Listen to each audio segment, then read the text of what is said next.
TellyCast.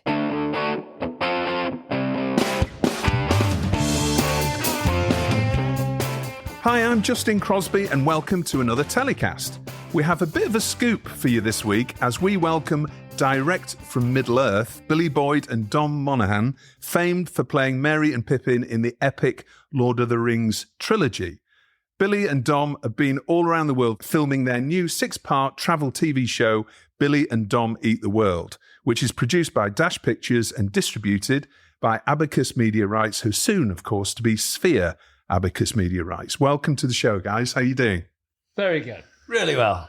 Thank you for popping in to TellyCast. Of course. On your travels around the world. When was we'll talk about the show in a second, but when was the last episode finished? I mean, you've been filming this over the last year, haven't you, all around the world? Yeah, so the last episode was Switzerland, right? Mm-hmm. And that was just before Dom and I did the play together, was it? Yeah. Yeah, it was. so it must have been end of the year. Yeah, November. Right before Christmas. Right, okay. 23. Yeah. Okay. Yeah.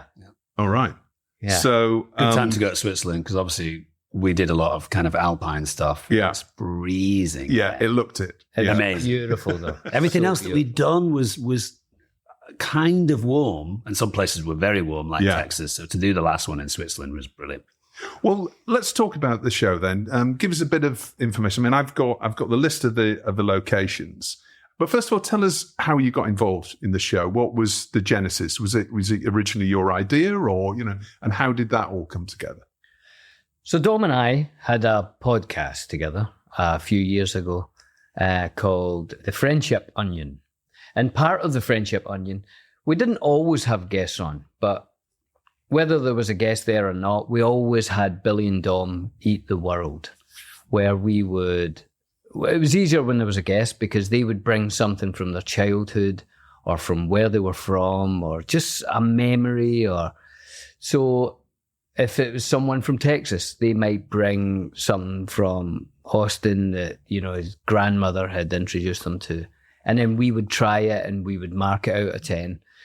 And it was always everyone's sort of favorite part of the podcast. And we really enjoyed it because it kind of introduced, sometimes if a guest was a bit nervous or not talking much, or you bring out the food and it just takes them right back. And then they're like, oh, I remember my grandmother used to do this. Or I remember all my friends would go down to the shops and we'd buy this, So it was a sort of easy way in. So from that, we kind of thought it would be a good TV show and a good way of seeing a community and seeing people and how people live through the food that they eat, Yeah. So that's how it sort of It's a came. communal thing, right? And it brings, as you say, it brings people together and it's a very, you can't get much more social than sitting down and eating together. Yeah, true. And I mean, Billy and I have known each other for, over 25 years now. And when we were younger, when we first met, the way that we would kind of get together and socialize and explore places was probably more like bars, right? But as you get older, you get to a point where, you might have a glass of wine with dinner, but you'd rather have a meal as opposed to being out and tying one on a little bit. So it's just really kind of evolved in the way that Billy and I spend time with each other. Billy and I are also interested in what people are passionate about, what people feel positive about, the things that they hold on to. And all that stuff really speaks to food, Yeah. Well, there's 6 episodes and you're in London, Scotland, and in particular the Outer Hebrides, which looks fantastic. You're in California, Texas, Japan, and Switzerland. So literally all around the world. Why did you choose those particular countries to go to? Because obviously there's lots more, right? You could go to India, or you could do, maybe that's for season 2. Yeah, let's hope so. Yeah. But yeah, why those particular 6 territories then? Well, I think London obviously works really well with Dash because the production office is based in London. They've obviously made quite a few episodes in and around London, so they know all the people. And it was just for the first episode, getting to know a crew, doing it in a place where we all speak the same language, same currency, all that kind of stuff made sense. Obviously, Billy comes from Scotland, so that's, something that just, again, has a nice correlation with the people doing it. But as you say, I mean, we flew out of Glasgow to the Hebrides, right? But we purposefully spent no time in the kind of Scottish mainland. We wanted to get to the islands. And I've spent some time with Billy in Glasgow and a little bit of time in Edinburgh, apart from that, Oban for like 4 or 5 days. But the Outer Hebrides, I mean, we got there and had the best weather of the year. The guys said that, you know, for 4 or 5 months of the year, it's brutal up there. And it was roasting hot, super friendly. Did you get the midges? Did you? No, we didn't. No midges, no. Beautiful. And I think we gave a list of places that we would like to go, and we kind of wanted to tell different stories as well. So as Dom says, when Scotland came up, which was a great idea, loved it, but we thought, well, let's go somewhere where we haven't seen as much, you know, as the big cities. So the idea of the Outer Hebrides came up, which I'd never been to. And it's beautiful. You wouldn't believe it. There's like, it looks like tropical beaches, right? White sand. Incredible. Going into turquoise waters. It's absolutely beautiful. And the people, the things that we kind of found out about up there, honesty boxes. So when we went to make breakfast to get eggs, we didn't go to a store. We went to an honesty box where there's eggs in there from a farm and you just leave the money in there. It was all these kind of off the beaten tracks was such a beautiful thing to see. Yeah, I think one of the top 5 beaches in the world is in the Outer Hebrides. Wow. Which we drove past. We were above it. It was stunning. And it's not somewhere that you think about food, though. I mean, you don't think about, you know, this is a foodie hotspot. So tell us about what sort of food, without too many spoilers, you know, what sort of food did you discover in the Outer Hebrides? Because I think we see the show even more that, well, I mean, the food is kind of the star, really, but we see it as a way of getting into communities and people and telling stories. And, you know, if it's a guy who's passionate about making cheese in Switzerland, then you get to know him and his family and the history of that through cheese. But it's not just about the cheese, it's more about the guy who's making the cheese.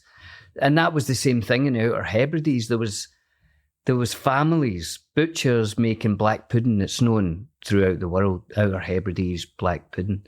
And there was, I think, 3 butchers who were making it up there. It was MacLeod and Sons, MacLeod and MacLeod and MacLeod butchers.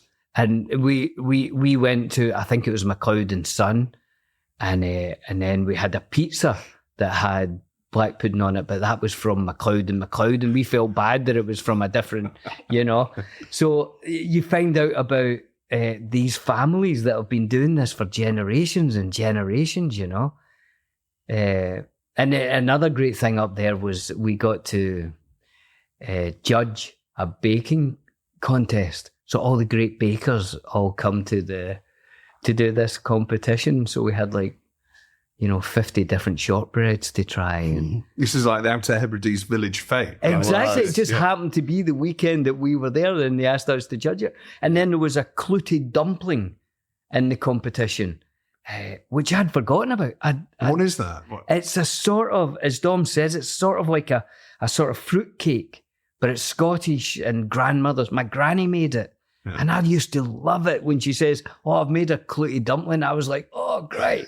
And I haven't thought about it in 30 years. And as soon as I tasted it, I was like, "Oh, that's my granny," you know, straight back there. So those sort of emotional memories that food can bring is super important. Yeah. We judged the best tractor, didn't we? So we did. Best tractor. I wouldn't say we know much about tractors. No, it was more kind of appearance than anything else. And then we went farming for kelp. They had a little kelp farm off the coast. And they used kelp to make this gin at this distillery.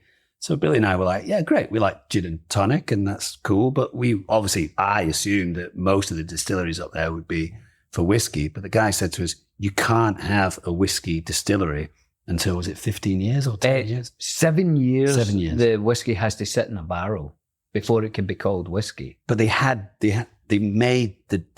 the distillery. So they're like, well, in this 7 years, we'll make gin instead. Until the whiskey, for the whiskey to mature. Whiskey, right? But then the whiskey ended up being this like super popular, sought after gin. And we watched them make that. And I got a little bit drunk. You got a little bit, yeah. Because we were doing the spirit of the whiskey as well after a couple of gin and tonics.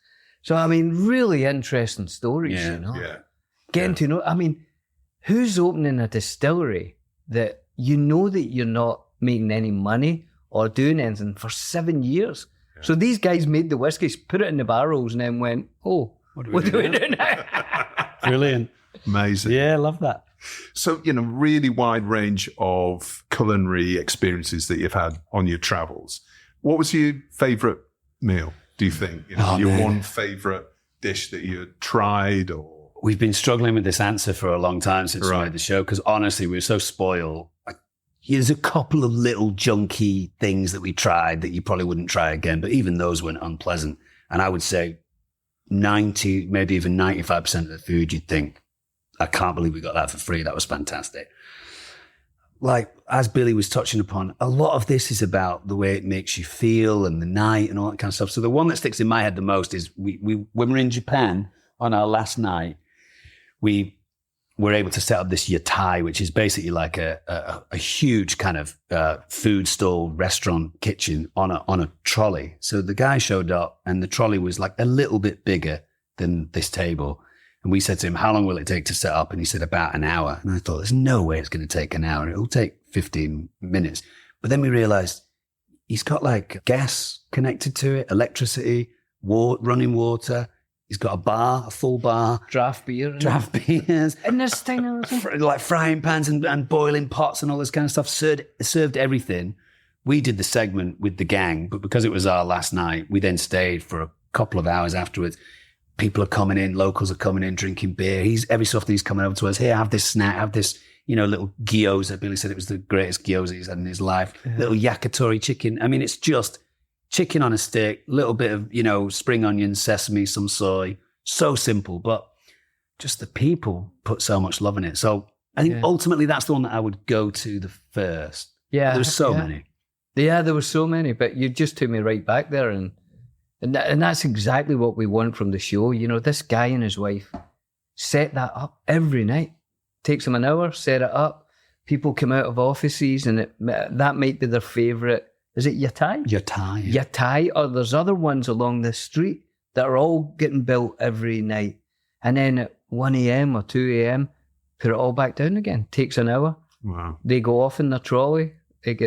And then the next night they're out again. And the woman's father had it before them. So that yatai has been coming out there for, years. Yeah, because the husband kind of, he wasn't necessarily the leader, but he slightly kind of ran the show a little bit. So I think Billy and I both assumed, oh, he's the boss man. The wife's helping out. And Billy asked him, like, how did you come about the business? And he was like, it's her business. It was her father's. And he also said that yatai gave permission for all the other yatais in that area. Do you remember him saying that? Right. So if you wanted to set up a yatai, you had to come work for him, volunteer for him for a little bit, and show that you mean business. And then they would allow you to have a yatai. And the other thing that he said, which I think is now changing for the better, is the Japanese government tried to close it down during the Tokyo Olympics. They said, we don't want any of this street food thing. It doesn't look great. So they kind of calmed it down a little bit, and now it's building again. And Billy and I were like, why are you taking away like the great thing, the idiosyncrasies that kind of define these places, So we were really happy that we got that on camera, because hopefully it will build and build, Well, as you say, it's a cultural language that you're learning as well as just food as well, right? Which is, the joy of it. Exactly, the joy of finding that place. And maybe, as we said, eating the best gyoza you've ever had. And you've found it, and it's this family who's made it. Yeah. Rather than going to some, chain restaurant that you could go anywhere and, it's been shipped in. Yeah. He was making that in front of our eyes. The lady had made this amazing soup full of dumplings and, and she was making that all day before they got there.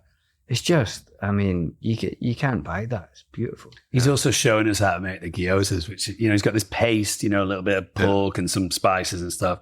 And you just go, super simple. You take the little thing, a little bit of paste, do that, put it down. And we're like, okay. And I watched Billy do it first. And, Billy's kind of going, what? And I'm going, is it really that hard? He's like, oh, you wouldn't believe how hard it is. And I was like, give me a go. And it just falls apart in your hand. There's something about the angles of the fold. I just couldn't, my brain couldn't put it in for some reason. Yeah. And he was making, 80 a minute. He was just, Brilliant. It was amazing. Yeah. So is this the first travel series that you've done? Together, yeah. And is it the first TV project that you've done together, or have you done other things together since? I mean, we've guested on stuff, haven't we? But in terms of like Billy and I together, yeah. Yeah, this would be the first, yeah. Right. And you're executive producers on the show, so this is something you're really invested in, right? This is something that you've come up with and developed from the podcast idea. Mm-hmm. Yeah. And what's it like? Because obviously you've been friends right from back to Lord of the Rings days. What's it like working together then?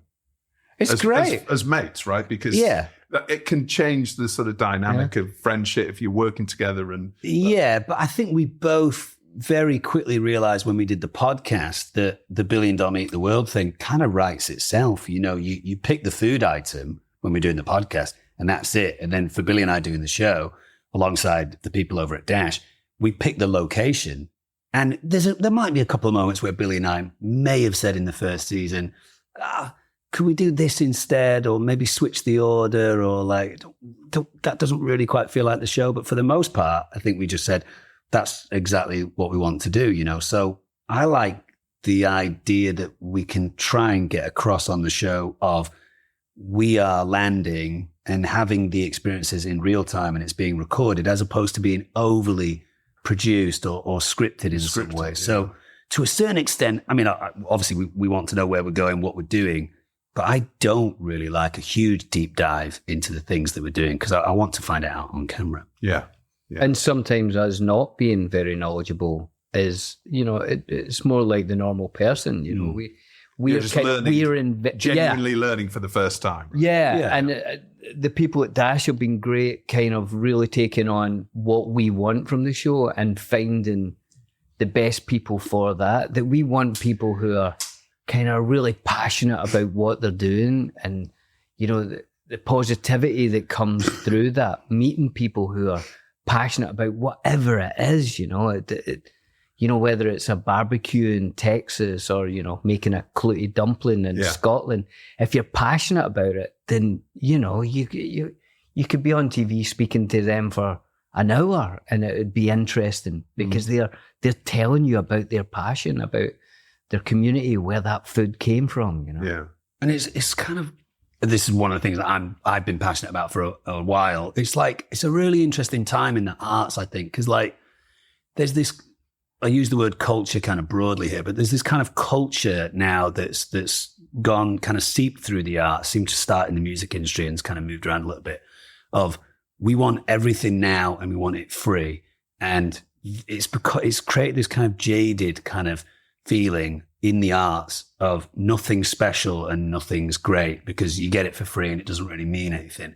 And I think that's why Billy and I were really keen on leaning into people's passions, because anytime you hear someone speak about something passionate, there's that great energy, and I think we are losing that a little bit in all forms of art. But in documentary TV, when people are watching it, you're just like, there's another person, another rich person traveling around the world doing stuff. And we want it to be a little bit more kind of spit and sawdust and talking to people who might have spent their entire life savings to create this little restaurant and it's doing well and they believe in it. Those are the stories that we want to tell. Yeah.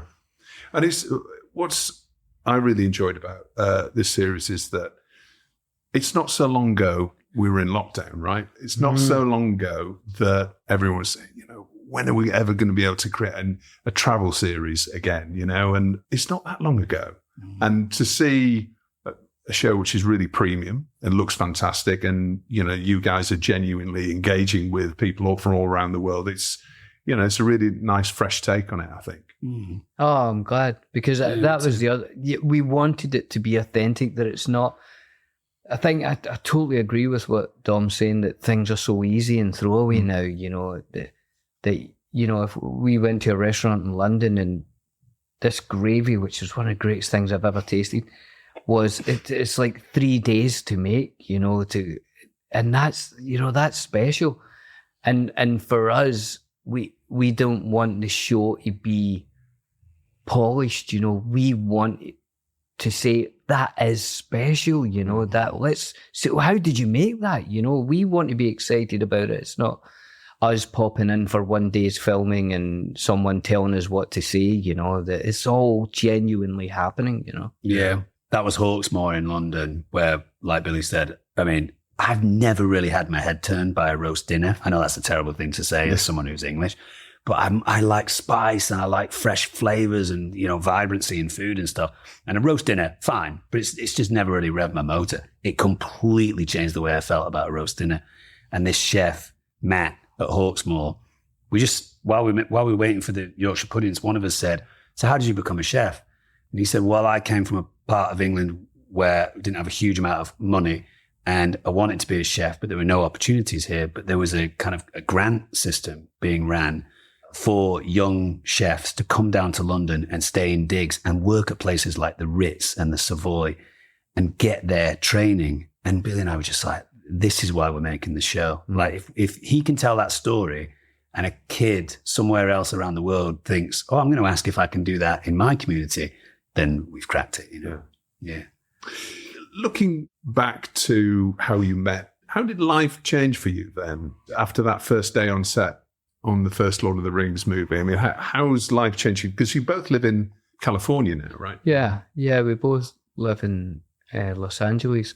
And one of the episodes, we wanted it to be a California for, you know, to kind of show why we're there and what we like about the place. Because I live on the west side and Dom lives in the east, and we wanted to show the differences there. Before we went to Northern California, and that sort of amazing, weird place where sort of it's like they've let people have crazy ideas and big ideas, you know, all iPhones, and it's always Northern California. Somehow it's allowed, so we wanted to look at that, you know. But yeah, how the things change? I don't know. I mean, I don't know if you ever feel that things change, you know, because it becomes your life. Yeah. It's a sliding doors thing, isn't it? That that's now your life. I don't know what it would have been if we hadn't done Lord of the Rings, you know. Yeah. But it's nice to have Dom in my life, I'll tell you that. Yeah, I agree with Billy. You never really think it's weird or really tune into it being weird, because that would maybe throw you off kilter a little bit, you know. Yeah. If you're a clown and every day at work you're getting custard pies in your face and the car's falling apart, you go, that job must be strange. And you're like, well, I do it 5 times a week. It's just kind of normal. Yeah. So I think you just get used to it. I'm obsessed with the Beatles. Billy and I are huge fans of the Beatles. And one of the things that they all talk about was feeling sorry for Elvis being a musical artist on his own and not being able to share it. And I do think that Rings experience would have been much harder to navigate if I wasn't experiencing it with Billy and Elijah and Sean and Orlando and Vigo. And, you know, this real kind of hardcore group of 9, unfortunately, men. There wasn't any females in the fellowship. 9 men. And I think almost all of them were single, and almost all of them didn't have a huge amount of ties and enjoying their life and dinners and drinks and everything else that came with it. So if you were to have had that similar experience, but it was only you and you couldn't share it with anyone, maybe that throws you off a little bit more. But, you know, I wanted to be an actor since I was a kid, since I was probably, I don't know, 7, 8, something like that. An actor in however way it was going to show up. And of course, any actor, including myself, would be delighted to have done something that was able to cross over in such a way. I mean, we knew it was a great project. We knew that it had been received well by people. But the further we get away from that project, the more you come to terms with the fact that it very quickly kind of rose into this kind of classic moment in cinema. And we were lucky enough to be along for the ride. It was a huge cultural moment. And you obviously reunited, didn't you, on Zoom on a podcast, I think. With Josh Gad, End of May 2020, I've got written down here. What was that like then? I mean, how long had it been? I mean, I guess you'd seen different cast members at different times since, but what was that experience like? It was great. We were in the middle of COVID, so I'd gone insane. You know, I'd been living on my own throughout all of COVID and hadn't seen a person who knew me for like 10 months, you know. I was going to the supermarket and just seeing people, but not someone whose face I knew and whose face knew mine. And I'd gone mad, I just really enjoyed the madness, but definitely gone mad. So to see what ended up being, 14, 15 people who I loved in front of me, it was like an amazing moment for me during COVID, really special. And I think a lot of that, we raised a lot of money for charity as well, which was a great feeling, Yeah, it was a strange time, wasn't it? Because everyone was trying to reinvent art or something and put it online, So there was a lot of people asking you to do plays online, and I kind of avoided all of it. Because, did you get involved in the Imagine song, with Gal? No, I didn't. Just checking. All of that stuff was, and that was the first thing that I did. So as Dom says, it was kind of weird to see everybody in. It was intense, in their little rooms somewhere. Yeah. Everyone's growing big beards, right? All the men are growing big beards. Yeah. Nobody had any trousers on, they're only dressed from the waist up. Talking about the Beatles, and obviously Peter Jackson went on from Lord of the Rings to do lots of other amazing projects, but one of which was the Beatles. Yeah, extraordinary. that must have been, you must have been looking on in envy of what he was. We both were, I think Billy and I, it was probably our favourite documentary of the year when it came out, wasn't it? We watched it so many times, and Pete's a huge Beatles nerd, and there were times, before it came out, quite close to the release, where he would, send a couple of emails of hints. Oh, you're going to like this, you're going to like that. And, I've always been a little annoyed with this narrative of Yoko breaks up the Beatles. I mean, Yoko didn't break up the Beatles. The Beatles are big enough and smart enough to break up their own band. They don't need Yoko to come in. And, all these things of whatever. Paul's the hard worker and George is the spiritual guy and John's the kind of lunatic and Ringo's the actor and all this kind of stuff. And you see these are fully rounded humans and they have faults and they have foibles, but they clearly love each other and they're clearly in a pressure cooker. And I mean, that moment where you see Paul start the genesis of Get Back and then Harrison kind of helps out and Ringo's in the back just kind of following along. I was like, what am I watching here? This is magic. And you try to help him write it because we know it. We're like, no, it's not that. Oh, that's amazing. I just put it on as background. Yeah. It's one of the best things I've ever seen. Yeah, brilliant. And you've just recently done a theatre production together, fairly recently in Canada. Yeah. Tell us about that. So when Dom and I were up a tree in the second of the Lord of the Rings movies, Treebeard, we were stuck up there quite a lot of time. So we're always discussing what we wanted to do. One of the ideas was to do Rosencrantz and Guildenstern, which is a play that we really liked. And I was working in Halifax doing a TV show and got to know the theatre and got to know the director. And he'd asked me to do a couple of things and it never worked out. But I really love Halifax. I love it as a city. And he said, do you think Dom would think about doing Rosencrantz and Guildenstern? I said, we spoke about this 20 years ago. I said, I'll run it past them. And then the wheels start going, could we fit it into our diaries at the same time? Could the theatre fit it in? And then it all just worked out. And I said to Dom, I think you'll love Halifax. And then we put on the back of that, we went to Toronto with it. And it was great. It's as good a play as I thought it was. And it was a really nice production. And, we played in Halifax. Dom got to know the town a little bit. Which will be a great location for Billy and Dom Eat the World season 2. Yeah. Halifax. Oh, wow. Yeah, great people, great restaurants, really fun. They're doing their own thing. They're in their own little lane. Yeah. Great for season 2. Ones that have been there, like the Bicycle Thief that's been there forever. And then there's the Highwayman that's just opened and the guy's passionate about making food. So yeah, I mean, again, just all these places are great for the show. But it was really fun to do a theatre piece together because by the time we die, we're going to do every piece of art together. Yeah. And what about Bee Cake? So you're in a band called Bee Cake? Yeah, I am. We've done a few albums together, 3 now.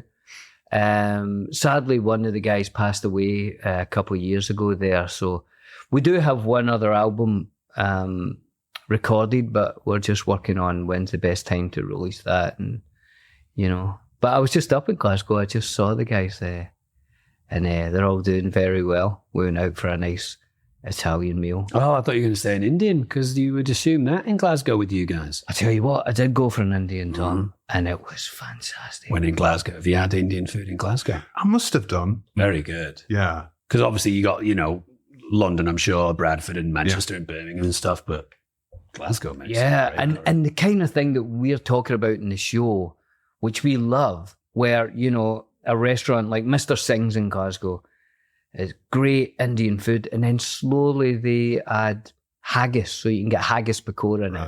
Right. They're taking what's from that community, and then that changes it, and it kind of changes the community because of that. Yeah. It's all really interesting. Proper fusion. Yeah. Real fusion, yeah. So there's a restaurateur up there, Sharon Gill, whose daughter just opened a new Indian restaurant that I went to, and it is some of the best Indian food I've ever had. Wow. Not quite the sort of Glasgow, classic Indian food, but we must try that when we go to next time. All right. Glasgow. There's another location there. Yeah. Dom, I've got to ask you about Star Wars. So you've appeared not only in Lord of the Rings, but Star Wars: The Rise of Skywalker. And X-Men. Oh, yeah, he's in them all.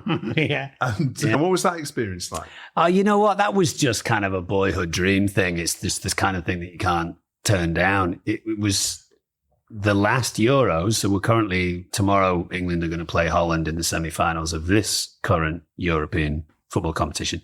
The last Euros, we were in a quarter-final against Colombia, and I'm friends with JJ Abrams, which sounds like a name drop, but we were just friends from doing Lost years ago. And he sent me an email before the match begun. JJ and I like to kind of tease each other and have fun with each other. And he said, if England win this game, I might have a role for you in Star Wars, but if they lose it... No. He was joking. I hope he was joking. So we went to a penalty shootout. It was the first penalty shootout that England have won in a major competition for like 30 years or something. So by the time we got to the penalty shootout, I was like, oh no, it's not going to happen. Trying to use the Force. Yeah. But we ended up winning the penalty shootout. And then, JJ got on the phone with me and said, I'm back in LA in a week. Let's have a chat when I get back. So we got back. He said, look, everything's under lock and key. Obviously, John Boyega and Daisy Ridley and Oscar Isaacs have a script. But he said, you're going to do 4 or 5 scenes and there's no real script. I'll get you something to read when you get to London. And I said, of course, Star Wars is the reason I'm an actor. It's not my favorite film. I think Apocalypse Now is probably my favorite film, but Star Wars is certainly the most influential film because it was a thing that made me want to act. So you just, or I am personally just never turning down that role. Of course, I would want to play a bigger role or be in the entire trilogy or be in the original trilogy. We all would. But if someone comes along, especially someone who who's directing it and says, can you come and do a little favor for me? I was delighted, and I was a real nerd because they were giving out Star Wars jackets and all this kind of stuff.